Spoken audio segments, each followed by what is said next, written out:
to metabolic stress response.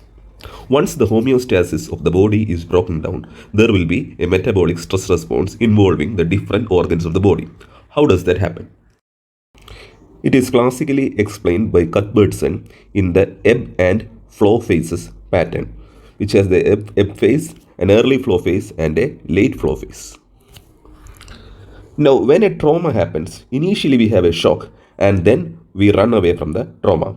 So, this shock phase is called the ebb phase. So, normally it is a normal metabolism. When there is a trauma comes, there will be a sudden stoppage, which is the ebb phase, and followed by a flow phase or catabolism, which is in response to the trauma. So, once the trauma is over, the patient will come back to its normal phase, which is the anabolic phase.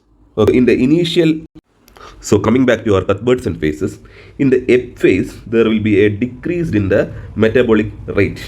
And in the early flow phase, there is a sudden increase in the metabolic rate. And in the late flow phase, where there is anabolism, when there is return to the normal metabolism, there is again energy expenditure, but it is slowly coming down to the baseline. Coming to the ebb phase, this is similar to the phase of shock after trauma. So what are the characteristics of ebb phase? Let us picture a patient after a trauma or a major burns injury. There will be hypovolemia, there will be decreased metabolic rate, decreased cardiac output, lactic acidosis, and hypothermia. That phase is shock, and the patient requires resuscitation in that phase. Next is the flow phase or catabolism. Here the surgeon has a role. He has to kill the trauma, or he has to remove the trauma or the sepsis part. Now we have to deal with the flow phase or catabolism. What happens there? We have to see it from the endocrine viewpoint, a metabolic viewpoint, and an immunological viewpoint. So it is a catabolic phase. Why? That is because the effect of cortisol greater than insulin. So what is the effect of cortisol? When we see the actions of cortisol, it aids in the metabolism of fat and reduces bone formation and reduces muscle formation and decreases the amino acid uptake, but it utilizes more amino acids and proteins and fats, but does not utilize the glucose, and it counteracts the action of insulin. So what are the actions of insulin? It aids in the glycogen synthesis, protein synthesis, but it stops proteolysis, ketogenesis, and lipolysis. In case of trauma, exactly the opposite to the action of insulin happens. That means there will be lipolysis, there will be ketogenesis, and there will be proteolysis of the muscle breakdown, but there will be no glycolysis or glycogen synthesis or protein synthesis.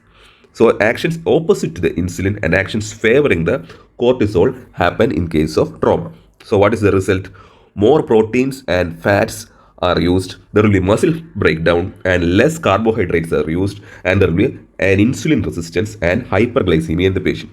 So in these cases, we have to intervene, otherwise the patient will go in for a malnutrition. So that is where the importance of surgical nutrition comes. Now coming from the immunological viewpoint regarding the flow phase, it is an area where there is increased production of cytokines and other inflammatory mediators. So we see a burn patient who has initially on the first 24 hours or 48 hours, there may not be much of an edema, but after that there will be high amount of edema. That is due to the increased secretion of inflammatory mediators and due to the increased permeability of the capillaries. So this immunological or inflammation happens in the flow phase also. So next is the late flow phase or the anabolic phase. In the flow phase, we have the anabolic part. When the trauma is dead, or when the trauma or sepsis is no more, the patient can slowly come into the normal metabolism, which is happening in the anabolic phase. When there is more and the action of the insulin gets predominated, and more protein synthesis will happen, and more reconstruction of the tissues will happen. So that is regarding the Cuthbertson's ebb phase and flow phase.